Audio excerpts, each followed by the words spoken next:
Mu mawulire agakagwawo breaking news Honorable Mwanga Kivumbi akwatiddwa era nga gano si malungi eri munnankyukakyuka naddala munnakibiina ekya National Unity Platform. Police evuddeyo n'ekakasa ng'eyita mu kiwandiiko kyetadde ku mikutu gyayo egy'enjawulo okuli omukutu ogwa Facebook n'omukutu ogwa X wamu ne official website ne bakakasa nti Honorable Mwanga Kivumbi omubaka akiikira abantu ba Butambala County w'enjogerera ng'akwatiddwa era bategeezeza nti bamulina era mbu n'emisango egimukwasizza okusinziira ku police bagamba nti gyekuusa ku ebyo ebyali mu makaage. Jjukira mu makaage twategeerako bulungi nnyo gwazza tugoberera nti Mwanga Kivumbi mu makaage ng'ennaku z'omwezi 15 omwezi guno gwennyini ogwa January ku lunaku lw'okulonda waliwo abantu abaafiira mu makaage naddala mu galaji ye ey'ennyumba ye era ng'abantu bano baafa masasi ng'amasasi gaakubwa ab'ebyokwerinda baasasirira amasasi munda mu nnyumba ya Honorable Mwanga Kivumbi era abantu abawererako ddala bangi baafa bangi bakyali mu malwaliro banyiga biwundu wabula n'abalala baakwatiddwa.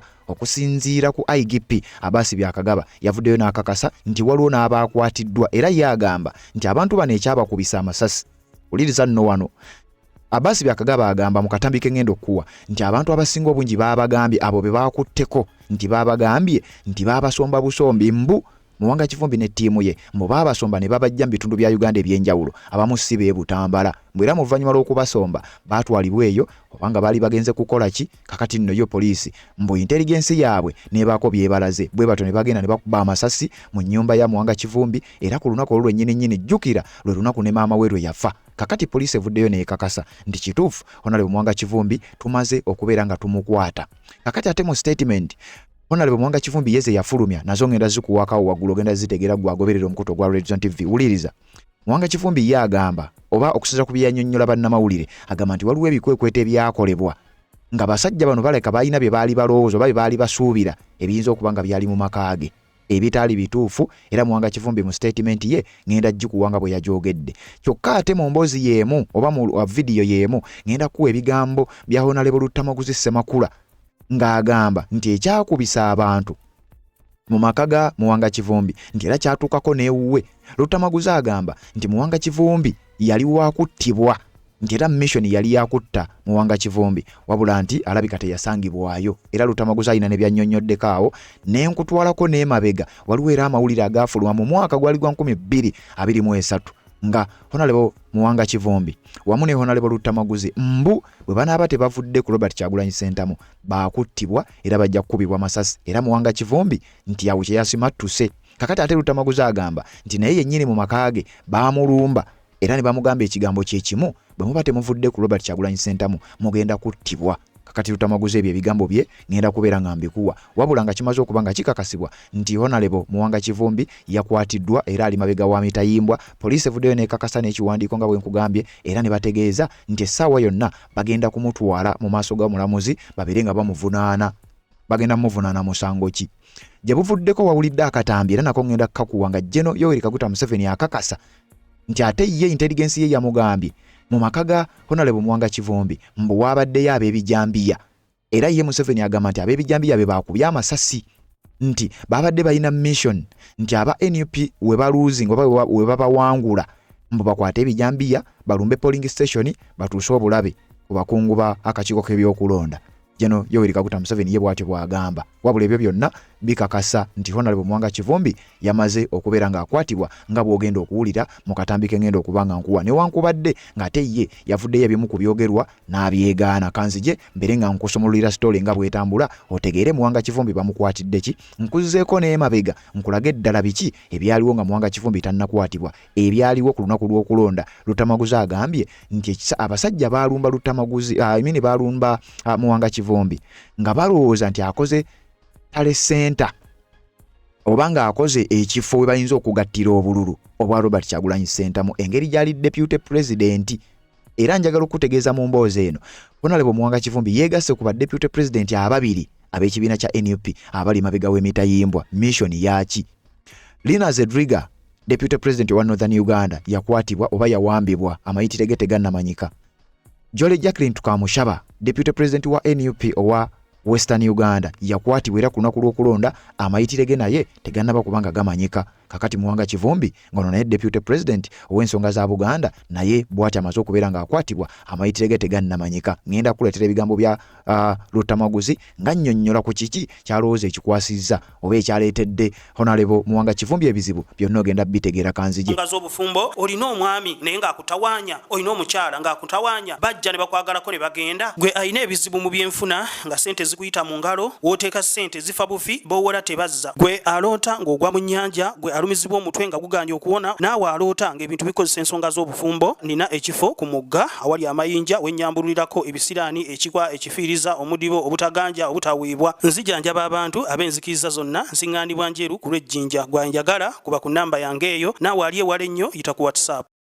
Redzone TV kuwoli webali kubanga okyagoberera yonna gy'osinzira okubanga gy'otulabira naddala gw'atambula naffe ku mukutu guno atanaba kubanga osubscribinga kirira wansi awo olaba ekigambo subscribe kikwateko kwata kadde ka notification kakuyamba okubeera omu ku abo abasooka okumanya buli we tuba tutaddeyo ensonga ne ziba nga zitambulira ddala. Sebambulidde Patrick nga bulijjo nze mbeerawo okubeera nga nkuweereza ku mikutu egy'enjawulo kwendabikira oba kwe tulabikira nga tukutuusako updates ez'okumukumu naddala gwe munankyukakyuka yeetaaga okumanya ebigenda mu maaso. Owuliriza gwatulabira ku mukutu ogwa Redzone live stream naawe nkwebaza okubanga okyatambula naffe webali kubanga oyimiriddewo atanaba kubanga osubscribinga ku side eyo nja kukusaba kkirira wansi awo olaba ekigambo subscribe kikwateko eyo backup channel yaffe era tuyitirayo kubeera nga ate tukutuusako updates. Abatulabira ku mukutu ogwa TikTok n'abali ku Facebook mbeebaza mugende maaso n'okubanga musharinga information ebeerenga ng'esobola okubanga etuuka ku buli munnayuganda yenna agenda maaso n'okubanga agoberera n'okuwuliriza bino. Wulira bulungi nnyo mu mawulire ge tulinawo era agaakagwawo gano nno nga si malungi eri bannakibiina ekya National Unity Platform bw'atyo ne bannankyukakyuka bonna mu ggwanga erya Uganda. Kimaze okubanga kikakasibwa okusinziira ku statement poliisi gyemaze okubanga eteeka ku mikutu gyayo egya social media wamu ne official website nga bakakasa nti kituufu Honorable Muwanga Kivumbi tumaze okubeera nga tumukwata. Mawulire gano gantuuseeko essaawa nga nnamba emabega mu kwagala okunoonyereza okukakasa oba ddala amawulire gano matuufu. Njagala okutegeeza poliisi evuddeyo n'egenda ku mikutu gyayo n'ekikakasa egambye bw'eti: The Uganda Police Force would like to confirm the arrest of the Butambala County Legislator Honorable Muwanga Kivumbi Muhammad. Nti poliisi tugezaako tuvuddeyo okukakasa oba twandyagadde okukakasa eggwanga okukwatibwa kwa Honorable Muwanga Kivumbi mubaka mu Parliament akiikira abantu b'e Butambala. He is currently in police custody and will be arraigned before court in due course. Wenjogerera oba wetuwandiikidde bino nga tumuyina mu custody yaffe nga police era essaawa yonna ajja kubeera nga asimbibwa mu maaso g'omulamuzi mu kooti kinaaba oba mu budde obunaaba busobose. His arrest is in connection with the recent incidents of political violence in Butambala. Okukwatibwa kwe kwekuusa kwezo incidents ezaagwa mu makaago oba mu bitundu by'e Butambala gye buvuddeko. Kakati zirize nkugambyeko era bwe ngenda okubanga nkusomera. Abitaddeyo oba akakasizza bino ye ACP Lydia Tumushabe PRO Katonga Region. Ono abeera mwogezi wa police mu bitundu ebya Katonga Region ate nga ekimu ku bitundu mu Katonga Region ye Butambala District. So avuddeyo bw'atyo n'akakasa nti Muwanga Kivumbi tumulina era tumaze okugenda maaso n'okubanga tumukwata ku byekuusa kwaga amasasa agaakubwa mu makaage nga bwe nkugambye wano ku mukutu gwa Redzone TV. Ate byonna nga ngenda bikuleetera era byonna ogenda maaso n'okubeera ng'obitegeera. Kakati wulira nkugambye Muwanga Kivumbi yeegasse ku ba Deputy President b'ekibiina kya NUP abali emabega w'emitayimbwa. Jole Jacqueline Tukamushaba amawulire gaafuluma nti ennaku z'omwezi nga 15 ku lunaku lw'okulonda ono yabuzibwawo oba yakwatibwa. Ensonga tezaategerekeka tezannyonnyolwa kimala wabula ffe nga Redzone TV oba Redzone Media Group tuvaayo okukola okunoonyereza ku nsonga zino then ne tujja ntuzikutuusaako. Jole Jacqueline Tukamushaba ono Deputy President wa NUP ku nsonga eza Western Uganda bw'atyo yakwatibwa era bwenjogerera ali mabega wa mitayimbwa. Kakati oyo si ye yekka. Deputy President ow'ekibiina kino amanyiddwa nga Dr. Lina Zedriga Waru ono nga ye Deputy President wa Northern Uganda. Oyo naye wenjogerera ng'ali mabega wa mitayimbwa era naye yawambibwa agamawulire ge gonna gakuwa n'akatambi n'enkuwa engeri gye baamutwalamu. Kakati Honorable Muwanga Kivumbi Muhammad ono Deputy President ow'ensonga za Central oba ensonga za Buganda mu kibiina kya NUP bw'atyo naye kikakasiddwa kyamaze okubeera ng'akwatibwa era poliisi ekakasizza nti bamulina mu kaseera akatali kanene bagenda kuba bamusimba mu maaso g'omulamuzi babeeka emisango gye bamuvunaana. Emisango egyo gyekuusa ku masasa agaakubibwa mu makaage. Kakati wano njagala tugende empola. Poliisi oluvannyuma lw'okuvaayo okukakasa nti Muwanga Kivumbi waliwo abantu abaafiira mu makaage, omukulu akulira ekitongole kino amanyiddwa nga Abbas Byakagaba yavaayo ne statement bwe yali akyaziddwa ku mukutu ogumu ogwa NBS ku programu emu, yavaayo n'ayogera, era mu bigambo byayogera agamba mbu mulimu n'abamu ku baakwatibwa nti era bo abaakwatibwa baamutegeezezza nti baabasomba busombi ne babatwala e Butambala wabula tebaali ba mu bitundu ebyo. Abbas Byakagaba omwogezi wa poliisi. We ended up with the unfortunate scenario where lives of 7 people were lost. Okay. But also we had some of them arrested. To be precise, I think there were 20, 25 around there. And what they are telling us is first of all, they are not from Butambala, but also they were hired. They were taken there allegedly by Honorable Muwanga Kivumbi. I think this one is not a secret. It should come out, because just as he's saying, people had issues at his home and the environs, but what we are finding out is that they were taken there by himself, according to what they are saying. So that needs also to be noted, and we are following up to reach the bottom of the facts. Okay. Because at the end of it, causing the death of even an individual is totally unacceptable. Exactly. And therefore my promise is that we are going to follow up and ensure that justice is dispensed to both the victims and those who did what they did, but through, of course, the normal processes of the law.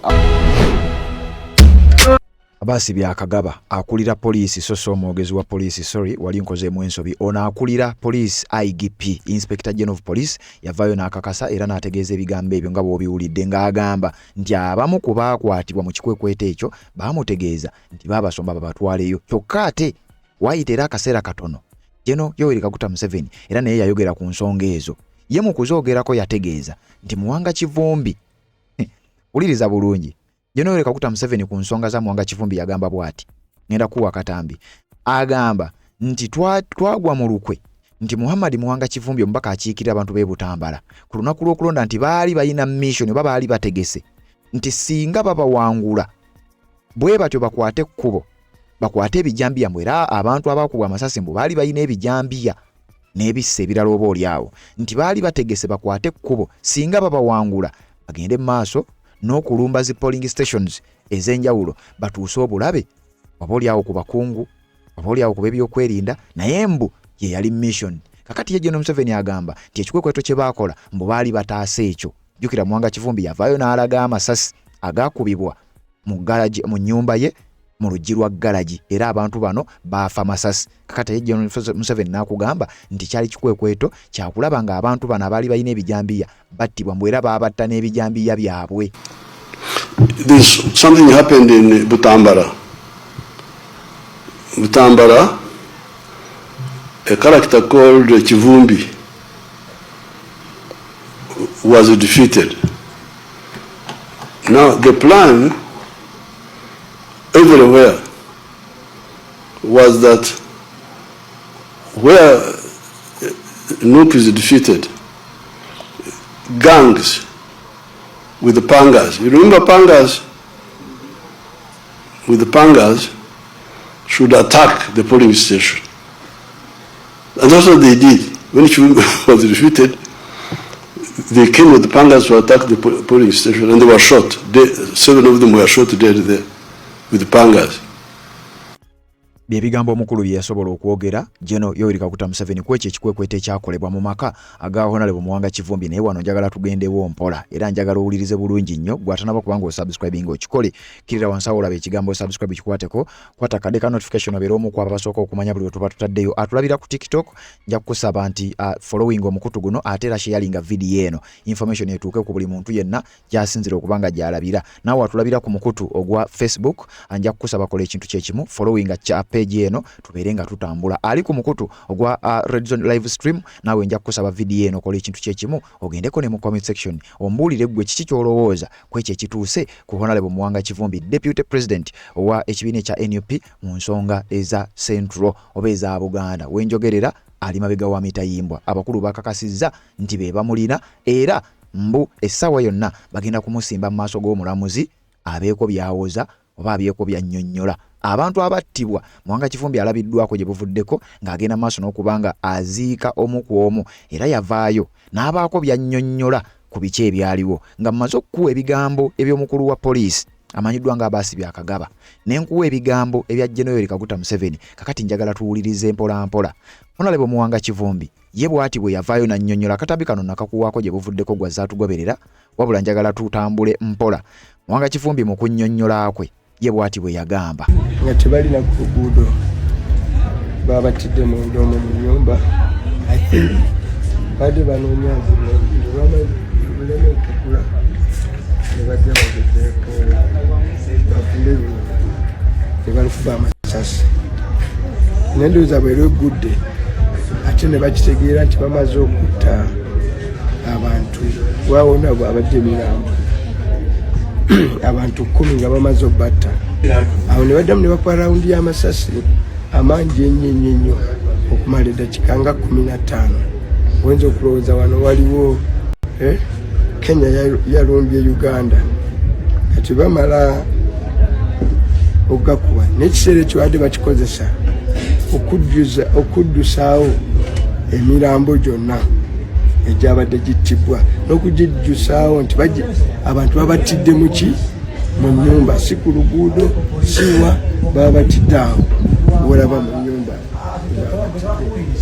ne baddusaawo emirambo egyo gyonna nabadde n'abantu abadde mu mmotoka omwo balabye buli ekigenda mu maaso nga basitula buli ali injured buli ali ki nga bamuddusaawo nina ba agents abankuumiridde kikosa obuli bwadde buwedde nga balina essanyu nti bawangudde era n'abawagizi bwe bali ogutali musango naye kutala lwadde lwatandise eddeeyo ekibibi gye babadde bantu babalabidde nga bagezaako okukyusa ebivudde mu piki mu kulonda so ne bajjana saa zenjogerako zaddemu enda ez'ekiro balumidde wano era ne batera abantu bonna babatutte ekombe mu hospital n'endowooza era okutya okuwa ekifaananyi nti bassa abantu 10 mu kifo kimu n'eggombe ne babajjuusaawo ekiro ne babatwala emulago kati tubadde tulina wano famire abadde ano nange simanyi baani bafudde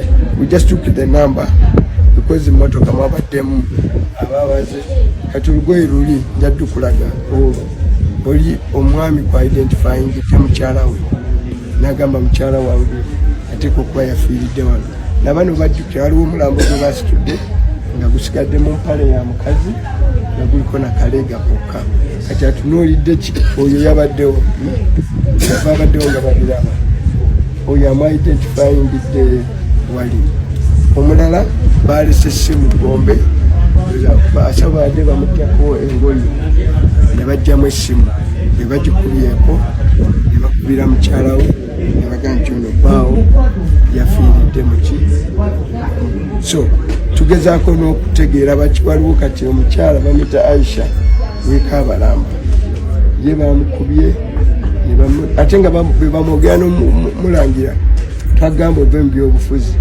so it was a combination of military bikanyama bye baleeta ne local actors so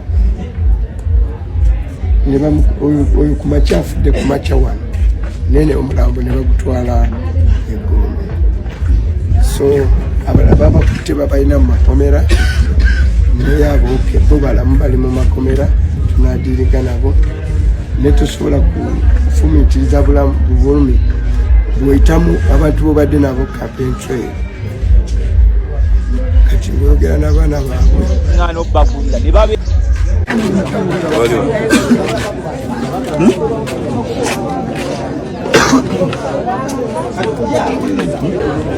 bali kubera mu kisengeta n'amawulire n'amawulire balindia buli bagenda sobola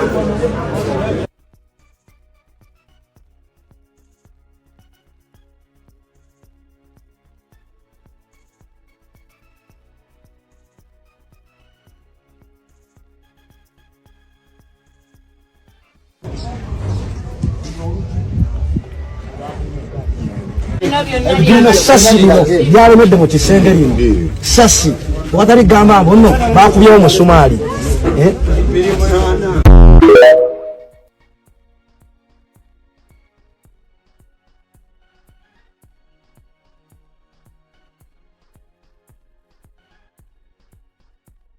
Honorable Mwanga Kivumbi wano yali agezaako okunnyonnyola kiki ekyaliwo era kiki ekyali kigudde mu makaage abantu abawerera ddala nga bali bamaze okuba nga battibwa mu kikwekwete ekyakolebwa ab'ebyokwerinda wabula amawulire gaatandika okukuba era amawulire gaatandika okufuluma nga balaga ebigambo nga bw'obiwulidde General Yoweri Kaguta Museveni nga bw'abyogedde Abbas Byakagaba nga bw'abyogedde mu nnaku nga 2 eziyise.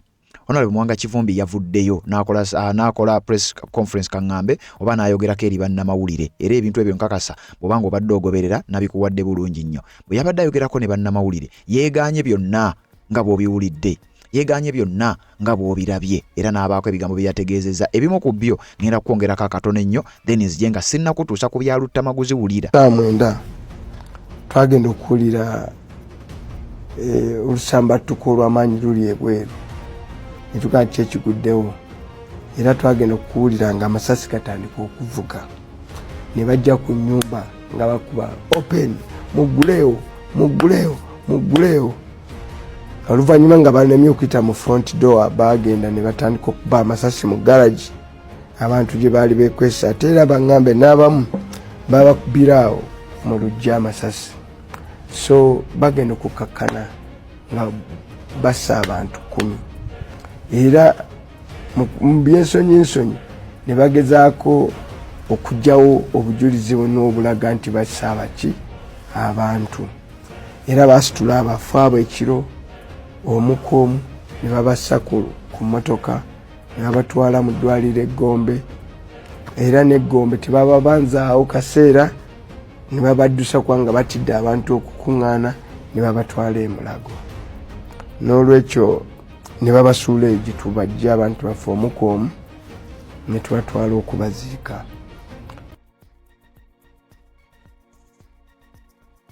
Ebigambo ebya Honorable Muhammad Mwanga Kivumbi Deputy President ow'ekibiina kya NUP mu bitundu ebya Buganda era bw'atyo bwe yavuddeyo n'ayogera ku nsonga ezo ezabadde zigenda mu maaso wabula njagala owulirize bulungi nnyo nkugambye Mwanga Kivumbi yeegasse wa Deputy Presidents abakwatiddwa era nga wenjogerera bali mabega wa mitayimbwa. Kakati njagala tutambuleko ko bigambo by'abakulu bano. Omukulu amanyiddwa nga Kayemba Solo ayina statement ze yakoze bwe yabadde ayogerako n'abamu ku b'amawulire ku nsonga ezitali zimu era mu bigambo byayogedde ku nsonga ezekuuse wa Honorable Mwanga Kivumbi bino njagala obiwulirize nga sinnakutwala waluttamaguzi. Kati Muwanga abadde solid. Muwanga ng'ekigambo akyogera nga bw'akikola ki nga bw'akyogera akaluka Muwanga bakataddemu ssente zotamanyi bungi bwabwe naye ng'abantu basigala bali wano kibasazeewo masasi kuvuga bantu kukubwa bakube Muwanga mu nju ye ne battyamu abantu nga 10 ne bafa kalulu kika kyakwe twatugenzeemu ngero gakadefu yandife bano bazze kibuli maanyi ng'omusajja bonaabaawo ng'omukazi yakulema noga kati nakukozesa buliisa maanyi n'okozesa amaanyi gonna ate n'omaliriza n'ogamba akkiriza era musanyufu nnyo nekye mukoze naye ng'ali wali akaaba ayiwa maziga process. Kakati oyo bamuyita Honorable Kayemba Solo era naye ku nsonga ze zimu eza Honorable Mwanga Kivumbi ebyamutuuseeko ebyagudde mu makaage n'ebyo nga bwe nkugambye era nga bwe ngenda bikuwa byonna ebigenda mu maaso oluvannyuma lw'okuba nti kikakasiddwa nti Honorable Mwanga Kivumbi kakati yakwatiddwa ali mabega wa mitayimbwa era abasajja bagambye bagenda kumusimba mu maaso g'omulamuzi essaawa yonna oluvannyuma lw'ebyo ebyagwa mu makaage. Ekintu ekyagwewa Muhammad Muwanga Kivumbi bw'okiwulira oyinza obutamanya kyali kinene kyenkana ki. Kakati wuliriza.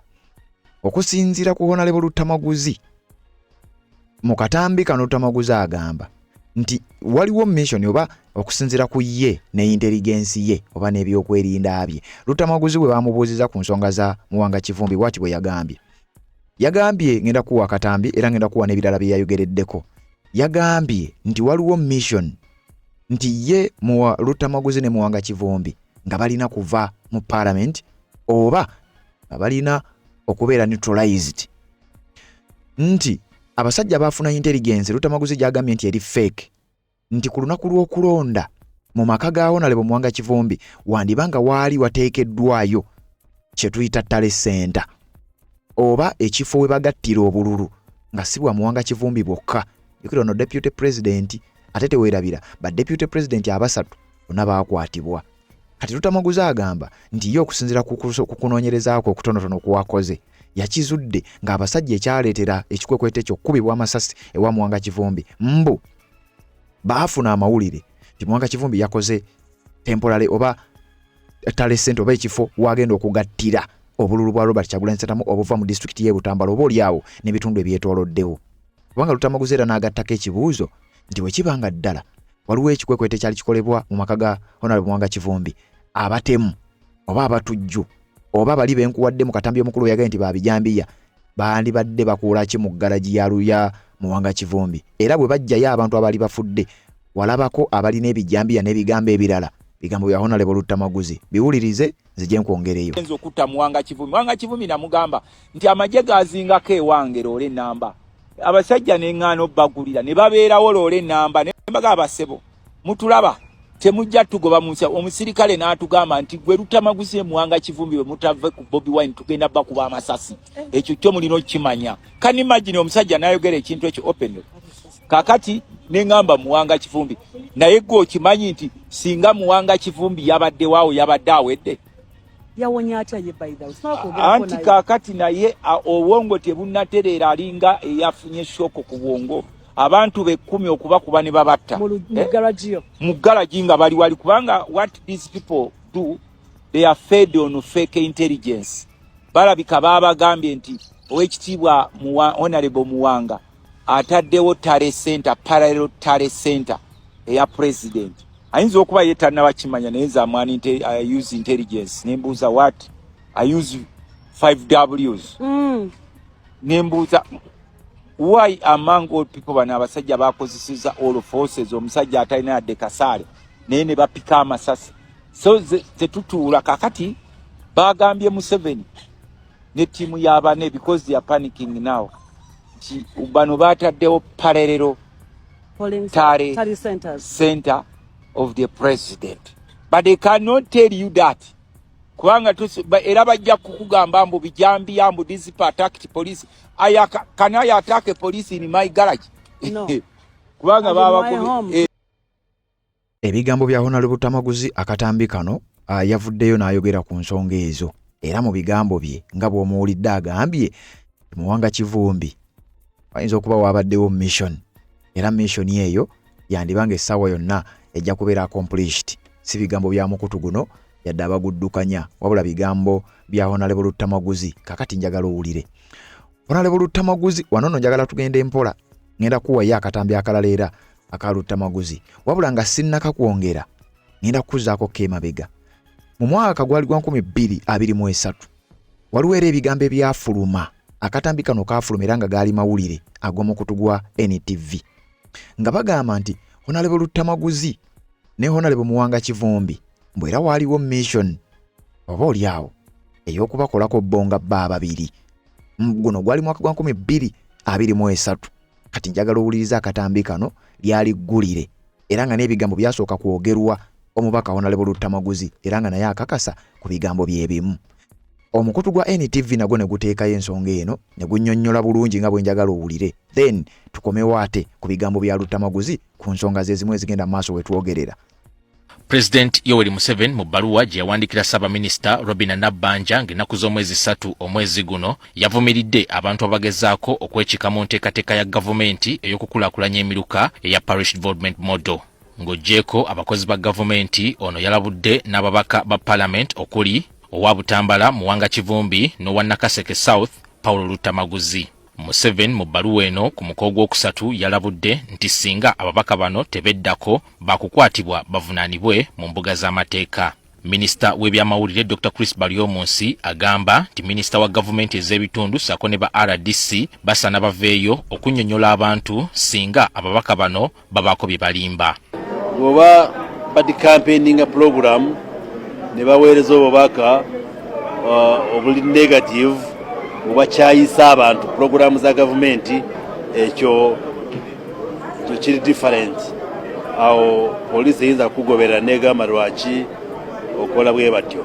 Wabula ababaka Muwanga Kivumbi ne Lutamaguzi bavuddeyo ne bategeeza nga bwe batagenda kutiisibwatiisibwa. Tesobola kutukwata onkwata ngani ebyo bye bagamba nti no tisimanyi muddemu mu byogereko atukwate ajja tukwate wetuli nze sisobola kudduka gwanga laffe ate nekira kyetwagala okubagamba. Uganda is not a property of Mr. Museveni. Uganda si kya buntu kya Museveni. Atize yakankwata eruzire emirundi mingi nga sinafuka mubaka Parliament yankwatako emirundi 50 ne bansiba eruzira nebakayo okukuwa ebbanga yansibira ku CPS awo okumala weeks 3 ngagamba nti ze nali nkulembedde okutta omuyindi mu byokwekalakasa kwamabira. So really kibadde ku recording agenda abingamba talina kyajja kunkola. Bo ababaka bagamba nti bakugenda mu maaso n'okwogera ebirumira bye balaba mu nteekateeka eno ey'okukulaakulanya emiruka. Museveni ayina okutya nti ekintu kye yafumba ku muluno kimudibiddeko kidibye bebiba byennyanja bimaze okududa but tebiduze buduzi yebadde enkola y'ebbanga lyonna. Yatandika dda n'atugamba nti alina program bagiyita PIP asobola otunnyonnyola PIP yakomawa. Omwami Museveni si yagaba olukusa lw'okwogera era talinayo gwasobola kuziba mumwa kubanga bw'abeera nga parish government model ereeseewo ebyewuunyisa mu byenfuna bya Uganda lwaki agifuula nga limbeja binti yagenda kwogerera abagifunyemu be baalivuddeyo nga bagirwanira. Tulina okukolebwa kuvayo na mechanism nga bwolaba ze twandise practical mechanism zitya kola nguudo kola malwaliro amasomero abasomesa basasule amalwaliro abasawo basasule baintani babeereyo mutajja kusaba bino bya PDM. Ensuubira nti president waliwo yamuwadde amawulire nti Lutamaguzi ayagala kwesimbawo kuba president akozesa parish development model okuntiisatiisa kubanga sinza ayogera ebigambo ebibi nti bwagamba nti Lutamaguzi traverse the country the campaigning PDM which area have I ever gone to which region. Gavumenti yatongoza enkola eya parish development model omwaka oguwedde nga buli muluka gulina okufuna obukadde 10 okusobola okwekulaakulanya. Waliwo okusoomoozebwa okuzze kwogerwako mu nteekateeka eno era mu bbaluwa ya Museveni agamba nti mu bbendobendo ly'e Masaka waliwo abajja ku bantu ssente abali mu ssako okugeza ng'ez'okwokesaamu ebiwandiiko so nga wamu ssente ezifunibwa ntono nnyo ku ezo ezigerekeddwa nga n'okusomesebwa kutono.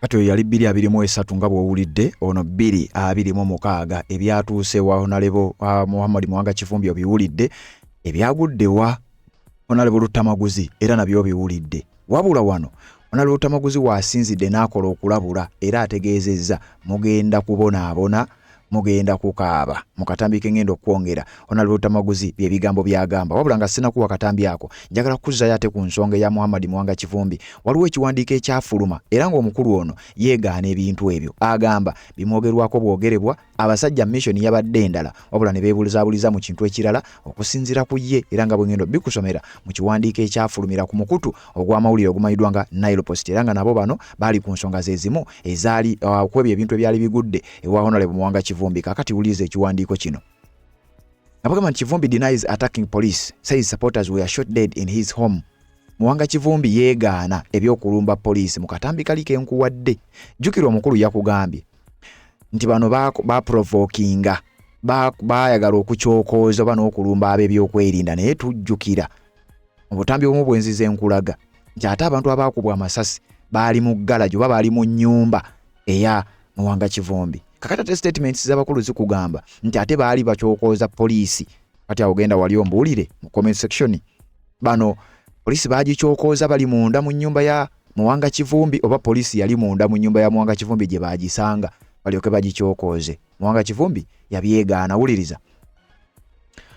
Butambala County MP Muhammad Muwanga Kivumbi has denied allegations that he mobilized supporters to attack police officers with machetes, saying the violence in the district has stemmed from a security operation at his home that left about 10 people dead. Muwanga Kivumbi yavayo ne yeegaana ebyali byogerebwa abakulu naddala by'ebyokwerinda nga ne General Kaguta Museveni nga bw'omuwulidde mu katambi ke nkugambye yavayo n'abyegaana n'ategeeza nti ye tamobilizinganga ku bantu kugenda kulumba babyakwerinda abantu abattibwa abasukka mu 10 baali mu nnyumba ye baali mu makaage era nga boolabye akatambi nti abantu abakubwa amasasi enamba esinga baali mu galaji eya Honorable Muwanga Kivumbi amasasi gye gaabasanga era n'ebimu ku bigambo ebize byogerebwa nabyo nkakasozze obiraba bulungi nnyo kakati awo ne tuvaawo njagala kuwa ebigambo eby'omubaka Honorable Lutamaguzi jjukira ono naye yasuuliddwa era ku nsonga ezitali zimu ngenda kuwa ebigambo bye byayogeddeko awo then oluvannyuma ngenda kutwala mpola nkutuuse ku nsonga z'obubaka bwe muteeka mu comment section ngenda kubanga mbuyitamu akatonotono tubeere nga nabo tubulaba wuliriza ebigambo bya Honorable Lutamaguzi ng'ategeeza ku byabaddewo n'ebyo ebiri mugenda maaso n'okubaawo era yagamba mugenda kukaaba oba mugenda kubonaabona kye mubadde temusuubira wulira abantu bagenda kukaaba abantu mugenda kukaaba omusolo zino sente ze babawadde balina ozijjayo abantu ba sente ze beewoze kati oba batubanja trillion zimeka balina okuzijjayo n'oyo abadde akyakyanca gwe bawe ttaano billion 10 bw'asangangayo eddagala mu ddwaliro oba amakubo nga gakoleddwa kubanga kati bw'otunuulira debt burden yaffe to GDP is so high to the extent nti ne bw'onookuŋŋaanya omusolo nga n'okupulizinga okisigeni bamuggyako omusolo era zijja kubanga sente tezimala ng'obwavu bweyongedde abantu ba Uganda beefuula layisi nga baagala nnyo okuba obuntu obuli obukunkumuko babuyita bu handouts nabaabo b'obasanga tebakukaabirako muga please go ahead ofune 2,000 oba 10,000 wakati bw'otunuulira eggwanga lyonna obwavu obulirimu tetunaba kutandika financial years tezinaba kutandika ate nga bakyewola wakati buli kikolebwa kyonna kyakwewolwa n'infrastructure zonna zigenda kubanga zifudde kubanga bw'otunuulira omukulu ono agenda ye gy'alina obudde buno. It's not about Uganda, it's about his son ne family ye. How are they going to take over Uganda nga bamaze okusaanyaawo abalala? Buli gwe balaba ng'oli threat, they either frame you or they kill you with the poison, with the bullets or accident. Ebyo byo mulina okubyetegekera. Even if you are their friend ne bakulabamu any threat, they can do anything on you at any time. Kati ffe waffe eri otuukayo abantu bonna nebe babadde nga bambaza t-shirt bya kyenvu, they are all in their homes morning. Obabuuza mukungubaga ki tubadde nga tubala at least singa babadde nga tebasangayo muntu n'omu oba ne basanga only a few people because there is no society without fools. At least, but you have to look at the number of fools in the society. If you have the majority of the society members when they are fools, that is a community of fools. But if you have an average number of fools in the community, still even that is a community of fools. But if you have a very small number of fools, abo cannot take a representation of the majority.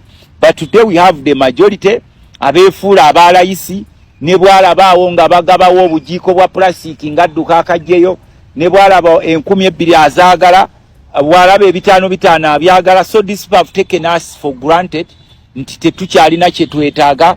Ne bannabyafuzi abaalivuddeyo okwogera bonna, they are suffocating them, they are putting them on the wall. N'obeerawo nga tomanyi oba bakukima oba banaakutta oba banaakuwa obutwa oba banakutwalako ebyobugagga byo. They are now doing anything they want kubanga eggwanga baali tutte. Yes, webale kubanga okyaliko ebyo ebigambo ebya Honorable Lutamaguzi Ssemakula era asoose kwogera ku nsonga eza Honorable Mwanga Kivumbi nga kimaze okukakasibwa nti kati ye akwatiddwa. Abakulu bategeezezza nti bagenda musimba mu kkooti essaawa yonna. Simanyi musango gwe bagenda muvunaana naye bwe banaaba kibaddewo atujja kujja tugende maaso n'okuba nga tubikutuusaako. Neebaza abajja mu comment section nga muteekamu obubaka ku nsonga ez'enjawulo naddala ezo ezigenda maaso mu ggwanga erya Uganda. Njagala kuyitako wano mu ddakiika emu bbiri buli yataddeyo obubaka bwe tubeere nga tukuyitamu tubeere nga ate tuwuliziganya mu updates eziddako. Ono bamuyise Imagaira webale kubanga Joli agamba webale kutuweereza. Golden Sparrow n'agamba thanks bro, we appreciate you whatever you are doing. Munaye webale kubanga naawe obeerako. Naga thanks for the effort you have put. Bamuyise Mama Innocent n'abale kubanga ogoberera. Ono bamuyise Nuwabiine Oscar n'agamba thank you so much. Bannange mwebale kubanga mugoberera omukutu guno obubaka bwonna ndowooza buli mu kwebaza mpeereza. Rita Wanyana webale kubanga ogoberera naga thank you for the information. PR Jackson n'agamba webale kuweereza webale kubanga ogoberera. Senjo wa Paul nawe webale kubanga kwoli obubaka bwatuuse. Semukaya Habibu nawe webale kubanga ogoberera. Blessings ayebazibwe nga bulijjo nawe webale kubanga kwoli. Ono bamuyise Hamida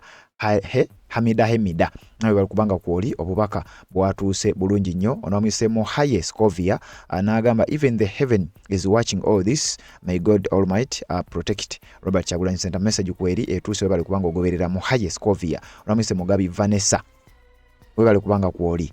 Ono bamuyise Nasali Margaret webale kubanga naye kwoli. Bamuyise Hawani B webale kubanga nawe ogoberera. Nachi Betty nawe webale kubanga kwoli. Abisaliza Esther n'agamba we Ugandans let's come together and fight for our freedom. Message yetuuse. Bamuyise Nakanyike Teddy webale kubanga ogoberera. Message yatuuse n'agamba we respect Robert Kyagulanyi Ssentamu and God protect him and his family. Bamuyise Connie Naluoga nga bulijjo Nabulya Proscovia Katuku Angela nawe bali kubanga kwoli obubaka bwatuuse bulungi nnyo. Neebaza mwenna abataddeko obubaka bwesisobodde kubanga mpitayitamu nkyagenda mu maaso n'okubeera nga ate mbaweereza amawulire gonna nga bwe gajja. Genda mu maaso n'okubanga ogoberera emikutu gyaffe egy'enjawulo kwe tusinzira ogenda mu maaso n'okubanga tukuweereza.